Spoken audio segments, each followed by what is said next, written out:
Welcome to the Dare to Be podcast. I'm your host, Austeen Haney, and I created this space so we can learn to bring more depth to our relationship with life. I want to see each and every person walk through this world in their own unique way, and that requires courage. And this podcast is meant to be a platform for life thoughts, stories, life tactics, philosophy, growth, change, and evolution to support that courage and bravery. So if you want to create foundation and inner sanctuary in your life and dare to live in a way that is aligned with you, then welcome. Let's get started.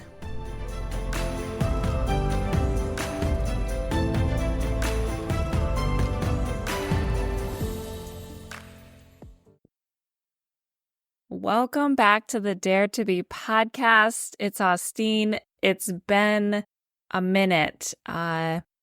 It's been a month since my last podcast. I had a retreat in September, and retreat months, I just have retreat. So, I do my normal everyday massage and facility managing, but then everything else, every ounce of my time and energy is focused on tapping into the retreat and containing that energy and prepping for it. So that's where I have been, and that's why this has taken me a little bit longer to get this next episode out. I'm really glad you're here. I have a big topic for you. I'm going to share a few stories here, but we're going to talk about yoga. And yoga is a big part of my care for self. It's a big part of my ability to get clear, to walk in the world, to take care of my body, to understand my relationship with my mind, to sense and know what's happening in my body so that I can make those big steps or take those actions and make those changes and adjustments to be able to live in a way that feels good and is in my own unique way. So yoga is a huge part of Dare to Be and also Free to Be, which is my brick and mortar. And so I wanted to share some thoughts about it. And this episode is not going to be comprehensive. Know that what you're going to be hearing is tip of the iceberg, history and scholarly and philosophy and just thoughts and concepts about yoga. Like this, it's so big. I don't know if you could study it all in a lifetime. Like it's so monstrous. So know that I'm going to give you some information. Know that it's not the full picture, but they're important points that I wanted to share with you. And so this all really started when, like this idea of this podcast started when I went to a prison in Michigan. And I was asked to go to this prison to share a 20 to 30 minute presentation to 250 inmates on yoga and why they should do it and how it benefits them. And the conversations I was able to have with these inmates really inspired this podcast, because I'm like, when you're in something for so long, you don't realize that, no one else, that's how they view this, or they don't realize this piece about yoga. And so I was like, well, let me just share some of our concepts and topics we discovered. And then I kept going a little bit like, what else do the people of the world need to know about yoga? And so I came up with this podcast outline. It's going to be interesting. So my experience with talking to these inmates, first of all, was such a core moment for me. I had left in tears and also left feeling so right, because I felt that I was really able to assist and talk to people who this would really value or be valuable to them. And they weren't afraid to ask any of the questions. And there's this one inmate, he was the MC. He came up to me prior to the presentation and he said, "So I don't believe in yoga. I tried it once. I don't want to do it. I want you to convince me to do it." And I was like, well, why don't you listen to the presentation and we'll go from there. And at the end of the presentation, I had this long line of inmates who were able to come up and ask me questions specific to them. And he was the last one. And he said, all right, you've convinced me. So what's a good start? How do I start this? And I'm like, that's the fucking biggest question you could ask. We don't have enough time for that. And I said, I have no idea what your resources are, but I would start with this breath practice. And I would start with moving your spine in 3 different directions. And then I would start with sitting with yourself. And that's all I was able to give him. And, based on his resources, that's what he may or may not be able to do. And so let's talk about yoga. Like I've said before, this is a huge conversation. It's dynamic, and know that there are so many different opinions out there. You're going to go online and you'll see arguments and you'll see controversies on what constitutes yoga and what does not. And I'm going to share my perspective and my opinions. So what I have learned has come from many different trainings and workshops, and particularly one of my teachers, Selena Garfino. She's an anthropologist and has done a lot of scholarly studies on yoga. And so she is where I have learned a bulk of this information as far as the historians, and not necessarily the yoga teacher trainings that I've done, but my direct work with her through my coaching, through my own mentorship, have I learned these from her. And then I've woven in the things I've learned throughout my experience with yoga. So I'm going to give you some perspective, some history on yoga, and know that someone's going to listen to this and be like, I heard something different, or that's not what I believe to be yoga is. And you know what? That's the beauty of yoga.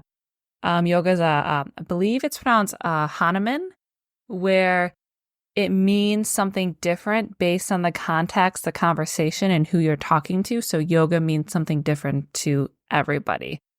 And there is no way to really define it. So we're going to attempt to define it in a sense. And really, I'm just going to give it to you. I'm going to say yoga is a system. And there's many different systems and procedures that you can choose to do and lineages you can follow. So yoga is a system. But I want to talk about first my background with yoga. So I started yoga when I was 14, minimally for those first 2 years. And then I got more deeply into it. I started with a yoga video. I don't even know if my parents still have it, but I was gifted it by my grandma Mary, and I would put that yoga video on the TV, and I would do it a couple times a week. And I just remember, Shavasana, and I remember hearing the word corpse pose. I'm like, why are they talking about dead people during yoga? And, that's a memory that comes up for me. And so I kept doing it, though, even though they were talking about dead people. And then obviously realizing corpse and what it symbolized, kind of not only the physical posture of just being still like a corpse, but the death of the practice, bringing it to an end and allowing there to be beginning and ends, and getting used to the idea of like, yes, this is the death of my practice. That's what corpse pose symbolizes, not only physically, but also mentally and emotionally to your practice. So it started when I was 14. That's how I began with that video. And then I moved into YouTube videos from there, from the ages of 16 and up. And I had a wonderful teacher. Her name was Erica Vetra, and I was able to go on a couple of retreats with her. And I was even able to lead a retreat alongside of her. It was an honor. Totally felt like an imposter. I could not believe this. My mentor, my teacher for the last 5-6 years, asked me to co-lead a yoga retreat with her in New York. It was fabulous. As a student, as a teacher of it, I was terrified most of the time, but we did it. And then after the YouTube videos, I got into more in-person classes. So I practiced for yoga a long time on my own in my own house. And then I started to go to studio classes, and I have been to many, many different studios, to many, many different classes, have received teachings from many different kinds of teachers in different lineages. Some I appreciate, some I can understand and appreciate what they're offering, but it's not for me. So not all yoga is going to be for you. Like, know that ahead of time. When people asked me, where should I start? I said, don't start at the kind of yoga it is. Just start with the teacher. Do you resonate with the teacher? How they're walking in the world, how they're showing up? Start there. Try the yoga. If you don't like that lineage, try a new one. So after I attended a bunch of studio classes alongside my YouTube, I then took a teacher training, and then I didn't want to become a yoga teacher when I started. I just wanted to deepen my own practice because it was so helpful. And from there, I found out I love to teach. Towards the end of it, I'm like, damn it, I like this. I like teaching. I like providing the space. I feel like I can communicate well. I think I'm a good teacher. I feel that. So I'm going to become a yoga teacher. And then from there, I've taken many different trainings, 200 hours, 300 hour, lots of CEUs on top of my master's in athletic training and my license in massage therapy, and even my license and experience on the ambulance as an EMT have all contributed to how I teach. So that's my background with yoga. Let me see if there's anything else that comes up as I get a drink of water. So with my experience of yoga, my background with yoga comes a lot of lessons and a lot of perspectives, a lot of disappointments around mentors and disappointments around teachers, disappointments about my own practice. My body changed significantly during my yoga practice years. It's been about 15 years since I've been practicing. And I have been 70 more pounds than I am now. I've been 30 pounds less than I am now. Like, my body has ranged, and I've experienced all the yoga, and I understand how you have access to some shapes because of your size, and you don't have access to, hold on, I said that wrong. You don't have access to some shapes because of your size, and at other times you have access to the shapes because of your size, right? So I have a ton of just experience and information from that, from having a long and just dynamic yoga practice because of the length of it, the longevity of it. I've just experienced so many different kinds of teaching and different kinds of yoga styles, also with different kinds of bodies. That my body's been very different, throughout that. I've just learned a lot. So I think that supports and bolsters my ability to help and understand a student's position no matter what their size is. Anyways, that's what came up for my background with yoga. There's so much, especially touching along the disappointment of mentors and putting mentors on pedestals, and understanding that yoga teacher trainings they're not regulated. And when you are teaching, or when you're getting a yoga teacher training, you're not really learning yoga. You're learning that teacher's specific style of yoga, but you're just learning that style. You might get some foundational, quote unquote yoga practices, but know that it's very specific to that teacher. And you go to the next teacher, the yoga teacher training is going to be very different. Okay, a little tangent there, but let's come back to Let's Talk Yoga. Also, this podcast might be 2 parts. It might be 2 parts. Okay, yoga is a system. Like, what the hell is this yoga thing that everyone keeps talking about? If you are new, if you're experienced, like, this will be valuable to you. So yoga is a system. It's a life philosophy, and there's many different kinds of yoga out there. Many, many different kinds. As I have stated in the beginning, as I did state in the beginning, you will see so much debate online as to what is yoga and what is not. Know that yoga started in the Indus Valley about 6,000 years ago. And it came to the U.S. Swami Vivekananda spoke at the, I believe it was the British. I've lost it. Please hold. Holding some more. Okay, if I remember exactly what it's called, I will feed that in here. But Swami Vivekananda brought it to the British. And then in the 1960s, it really blew up here. Oh, here we go. Okay, so it was brought to the American, had nothing to do with the British. That's great. Swami Vivekananda brought it to the West in 1893 at the World Parliament of Religions, which is interesting because we are going to talk about how yoga is not a religion. And so he brought it 1893, but it really did not blow up until the 1960s here in the US. And so he brought Patanjali's yoga, which is the yoga that you see around the US. Like a lot of it is based on Patanjali's yoga, which is really interesting because Patanjali is actually a mythical being. He has never actually been known to exist. The Patanjali Yoga Sutras, so the Yoga Sutras of Patanjali, they have excerpts and collections of different kinds of practices and stories and philosophies and concepts from over 1,000 years of concepts and collections. So, when you are to date the Yoga Sutras of Patanjali book, you're going to be dating it, beginning, end of 1,000 years worth of quote unquote yoga. So, and they actually don't know if, Patanjali was even a real man. He might have had a collection in there that he had inserted or had been inserted, but him as a person, they don't even know if he existed. So I think that's really interesting. So Swami Vivekananda brought it to the US and he brought Patanjali's Yoga Sutras. I should have grabbed some more water. I haven't done it in a month. I forget how my voice doesn't last very long.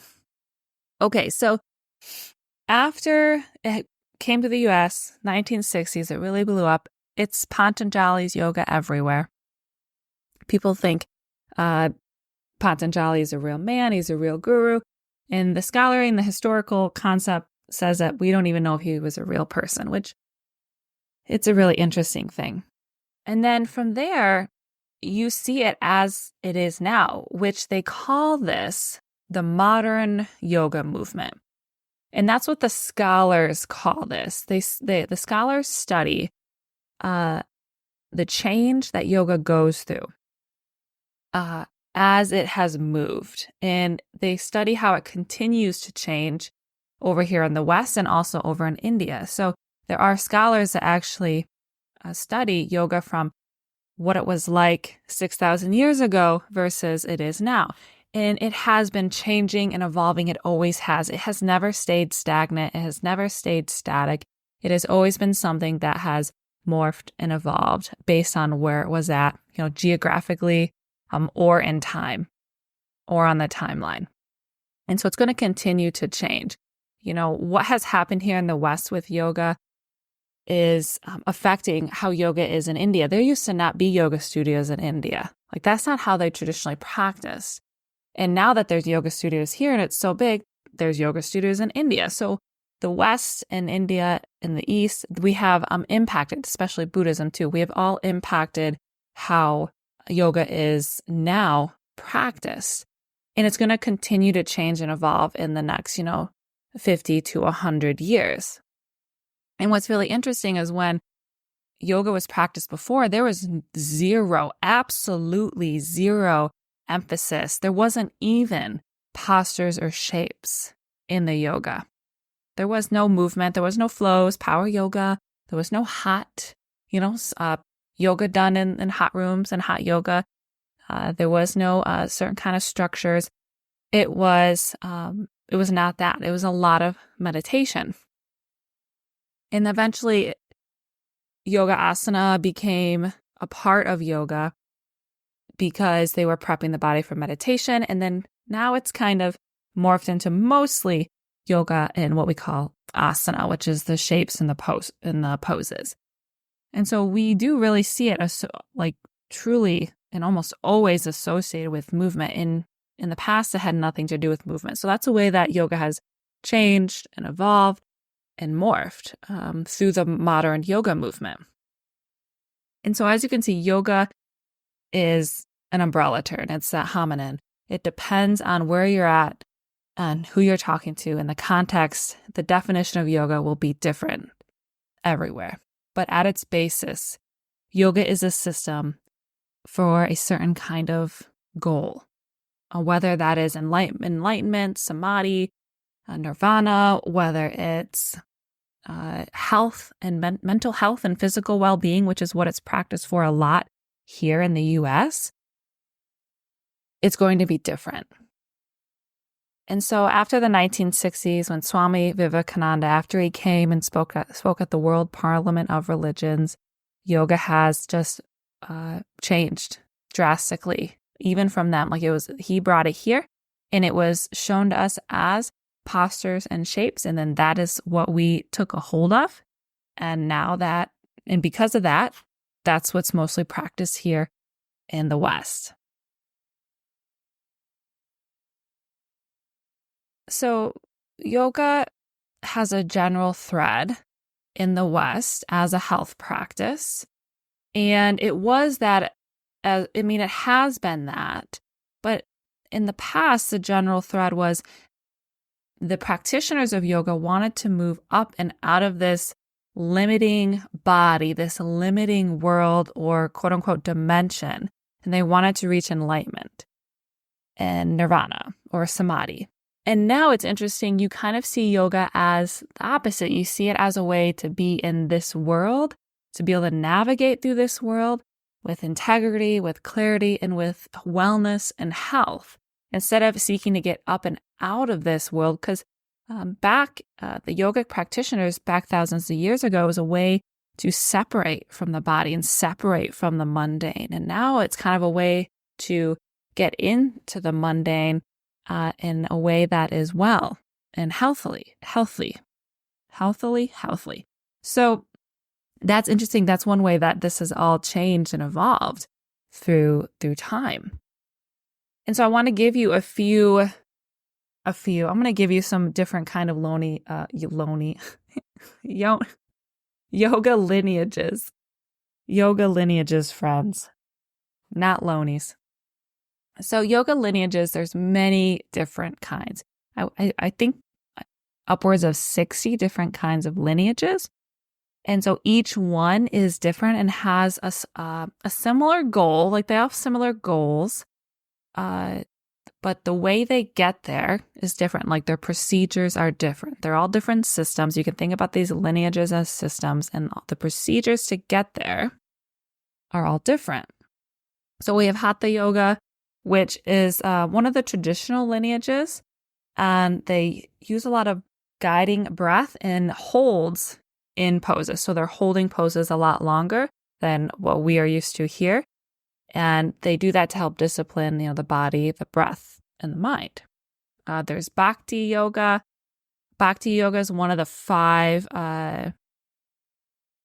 It's one of the five main lineages of yoga, or what they call branches of yoga. And so Bhakti is the path of devotion and love. Raja Yoga, which is Patanjali's yoga, also known as the royal path. And it's the primary text for this more modern yoga movement that's happening. It's Patanjali's Yoga Sutras. We have Karma Yoga, Tantra Yoga or Tantric Yoga. We have Raja. We have Baptiste, which is Baptiste was a practitioner that popularized his style of yoga. We have Bikram, the same thing. Ashtanga, which Ashtanga is more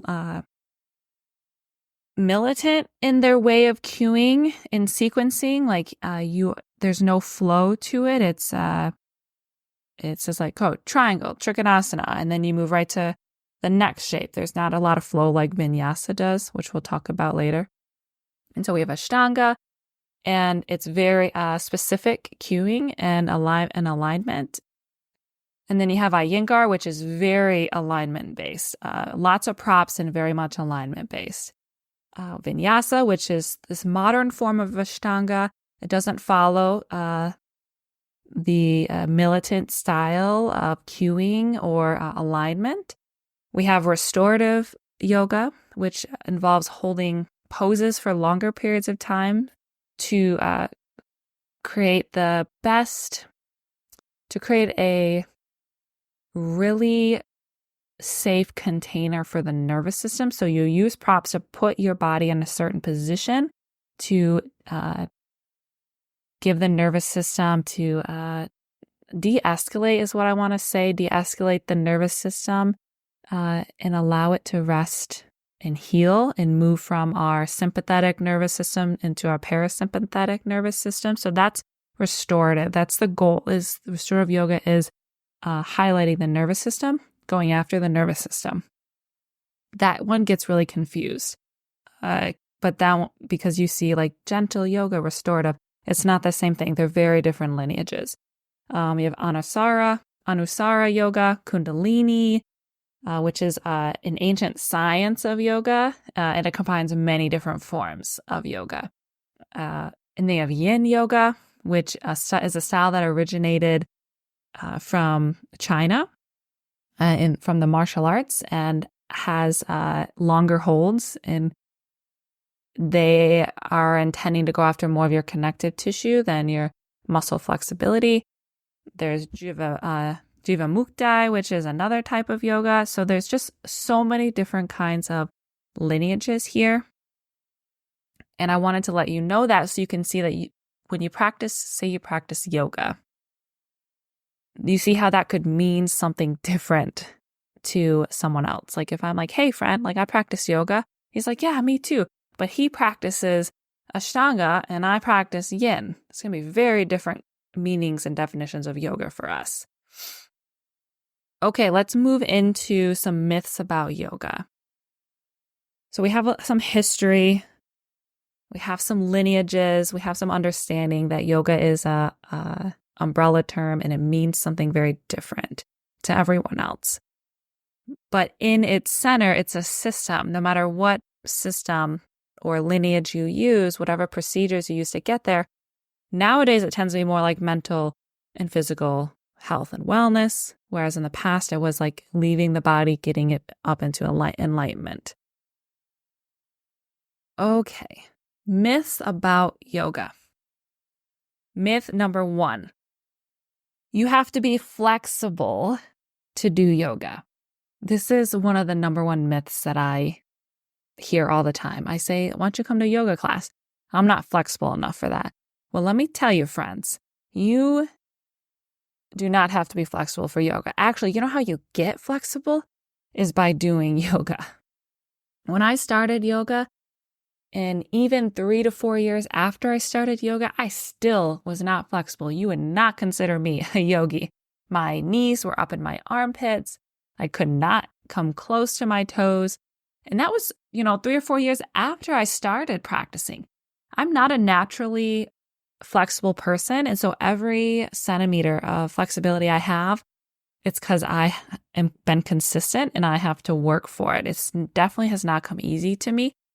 So know that I wasn't flexible when I started and I am semi-flexible now because I've continued for 15 years, okay? You do not have to be flexible to do yoga. Myth number 2, yoga is not a workout. So yoga, depending on what lineage and system and procedures you are following, yoga, if you're practicing asana, which are the shapes and postures and poses, you are probably, you're working out because you're moving your body. And the physical postures in a lot of the lineages are actually meant to be exhausting. Like they're meant to ask your body to adapt. They're meant to create change and free the body and exhaust the body so that you can sit with your mind and meditation. So yes, yoga is a workout, quote unquote workout. If you have awareness around it and if you have intent in it, you're doing yoga. And it's meant to be hard. Like yoga is meant to be hard in some scenarios. In other scenarios, it's meant to do something else. But in a lot of lineages, the asana, the shapes, and the postures, yes, you are asking your body to change. And to do that, you need to ask it to adapt. And to do that, you have to give it healthy stress and tension and compression and force. Okay, number 3, yoga is a religion. This is a tough one. I get that a lot. I had a mentee, student of mine, ask me, what do I say when someone's telling me I'm invoking the demon when I sit in a certain pose? And she was teaching yoga at a church. And first thing I said is that just because you sit in a shape doesn't mean that's going to happen. Like, it's like praying. Just because you're on your knees and you're in the shape doesn't mean you're intentionally and with your mind and awareness, then your energy actually praying. You could just be thinking about lunch, right? So the same thing with yoga, just because or with certain shapes and postures, there are certain shapes and postures in yoga that are associated with Hindu gods and goddesses. Yes. And they're associated with different kinds of energies that those gods and goddesses represent, but it's not, it's up to you if you actually believe those gods and goddesses are real and you believe in that religion and you follow some of the doctrines, right? But just because you're in that shape doesn't mean that you are worshiping anything in particular. You have to intentionally do that with your mind. And you can't just do that with your body. And so yoga in itself, because of how multifaceted and dynamic it is all over the world and how it's the word that means many different things to many different peoples, yoga, it's not a religion. Hinduism is a religion. Do they practice yoga? Yes. Same with Buddhism. Yes. But do they practice yoga? Yes. But that doesn't mean all of yoga itself, in the pool of yoga, that doesn't mean every lineage is a religion. Just happens to be religions then sometimes practice different lineages of yoga. And so yoga is not a religious doctrine. In fact, yoga, for me, it's a practice of life. Like when you get on your mat, yoga is meant to resemble the things that come up in life.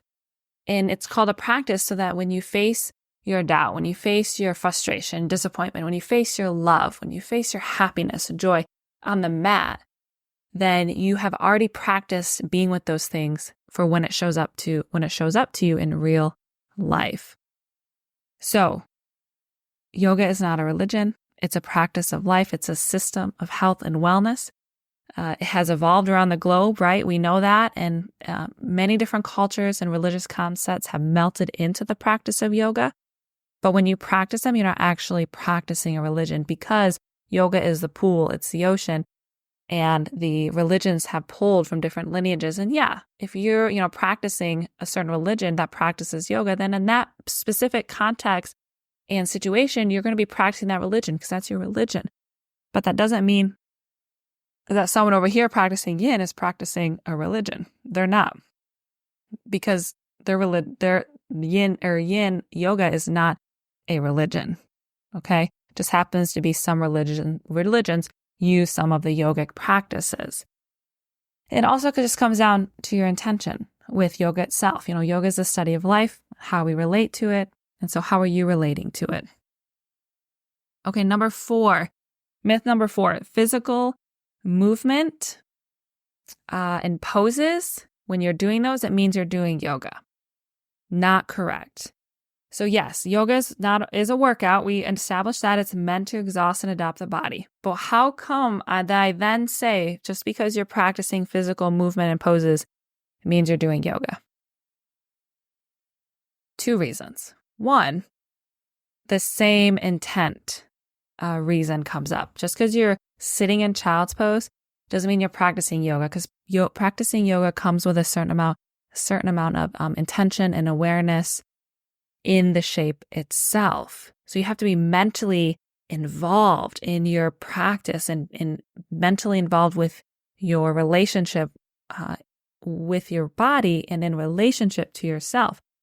So that's one reason why just because you're sitting in child's pose doesn't mean you're practicing yoga. To get there, to be practicing this system of health and wellness, we got to be there with ourselves. We need to be present. And then also because there are many different limbs of yoga, because of Patanjali's Yoga Sutras. In the US here, we practice a lot of the 8-limbed yoga. So the physical movements and poses is just one way of practicing yoga, but it's not practicing yoga as a whole. So at least if you're practicing Patanjali's Yoga Sutras, you can also make up your own yoga. I don't care. Do what you want.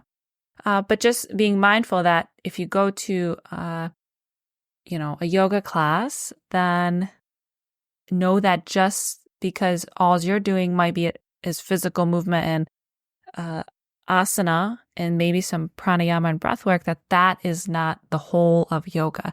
That there's all these different limbs. There's self-study, which is Vajrayana, right? There's Saucha, which is this idea of like cleanliness and intention. There's Ahimsa, right? There's Satya. There's all these different other pieces and philosophies and concepts of yoga. So it's when you're doing just the movement, you're not doing it as a whole necessarily. Unless, here's the other thing. Unless you believe that this is your yoga right now, then that's your yoga. I'm not going to argue with you, right? But just in general, knowing that the physical movements and asanas are just one of the limbs, and it's not the complete pie. Okay, myth number 5, you have to be young to do yoga. Here's the thing. You can start yoga at any age. You can start movement at any age.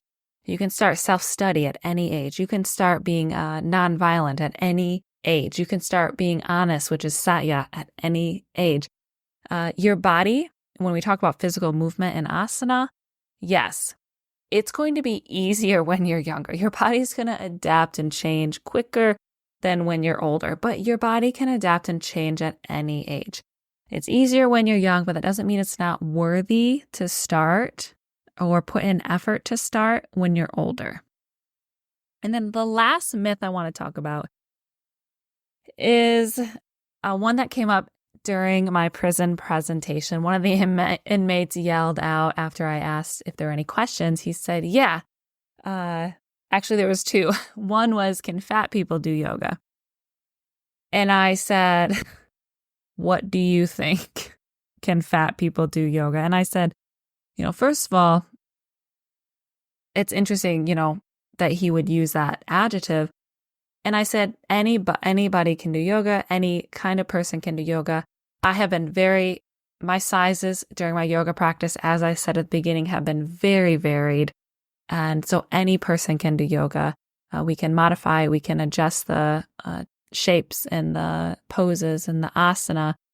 And we have all the other Patanjali 7 limbs over here to practice. Like, it doesn't just have to be the shapes and the movements, right, to practice yoga. You can practice yoga at any body size. And then he also asked, he said, only women do yoga, which is so interesting because actually yoga was created, thousands of years ago it was created by men for men, and women didn't practice it. And it was also part of a caste system. Like, yoga wasn't practiced by the lower caste; only the higher caste was able to practice it. So when you think about some of the philosophies of yoga and the equality and the kindness and the honesty that you see in Patanjali's 8 limbs, like, that wasn't extended towards the lower caste system in India when it was being practiced there at that time. And so, yes, women do yoga, but it primarily and at its root was a men's practice. And that has changed and evolved, and now it's majority women, which I think is really interesting. So know that, you can practice you can practice yoga as a man or a woman. So hopefully that cleared up some myths about yoga. I'm always here if you guys have any questions. We know the benefits of yoga. It's widespread. We know we can see studies and research of how it affects the nervous system, how it affects the brain, how important meditation can be on the brain and the neural pathways, and the physical benefits of maintaining flexibility and range of motion as you get older, and also endurance, muscular endurance, and neuromuscular control. Like, all of those are benefits of yoga. And also just being able to be with yourself for a period of time without any distractions is also just so important, like creating and establishing and deepening a relationship with self. And that gives you that clarity on how you want to dare to be in life and in this world. And that's what I teach. I teach a lot about creating the relationship with self.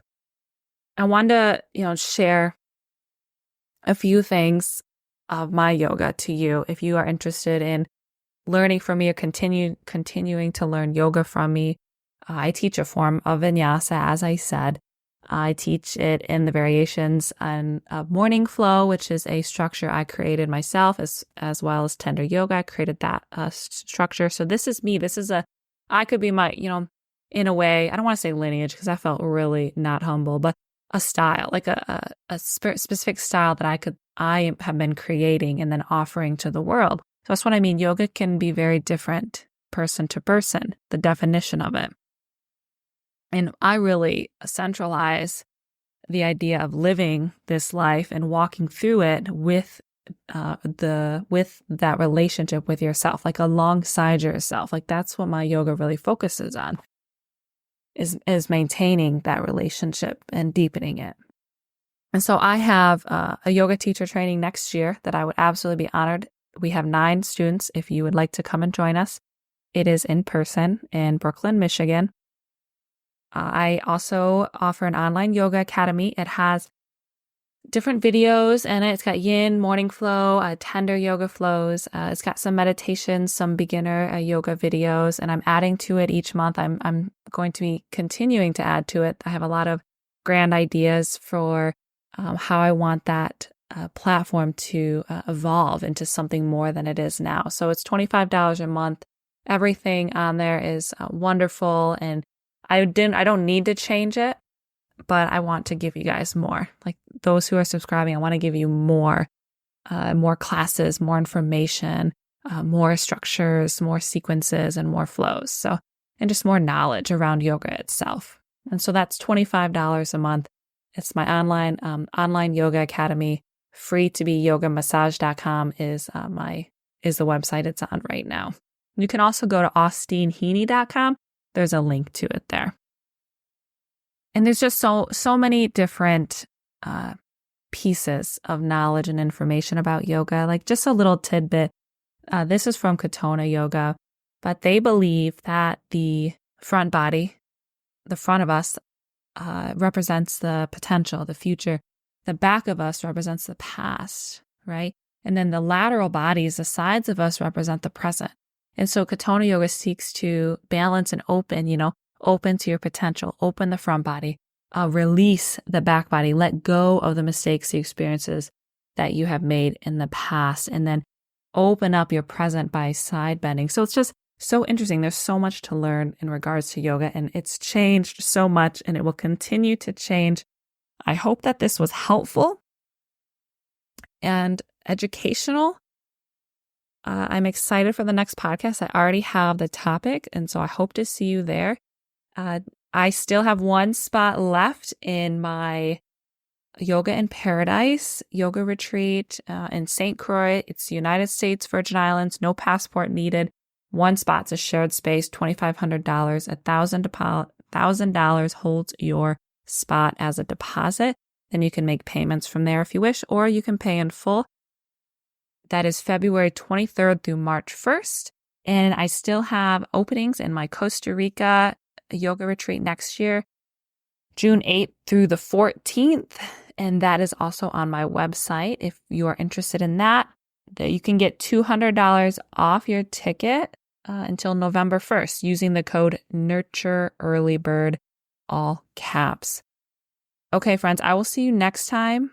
Thank you so much for being here. Thank you for taking the time to listen. It really means a lot. I'm sitting here, when I do these podcasts, I sit here and it's just me talking to a mic. And sometimes I feel a little crazy, but I really have enjoyed and I've gotten such good feedback from you that this has all been helpful. So I'm going to continue to do it. And if this has impacted you or you wish to share it, please do so. That so helps me. It helps me continue to do this. So thank you very much. I'll see you guys soon. I'm trying to think if there's a dare I had for you. Okay. I have a dare. I definitely dare you to go take a yoga class if you haven't already. And if you are an experienced yogi, go take a new yoga class. Go find out about a different lineage and go get your thoughts on it. All right, I'll see you guys next time. Thank you so much for joining me today, my friends. If you found value in this podcast or it made you smile, please consider leaving a 5-star review and subscribe on whichever platform you are listening on. This allows other like-minded people to find me. If you would like to support me in other ways, check out my website, austeenheaney.com, or freetobeyogaandmassage.com. Thank you, and don't forget, sometimes the biggest dare that we can do in a day is to have hope. Until we meet again.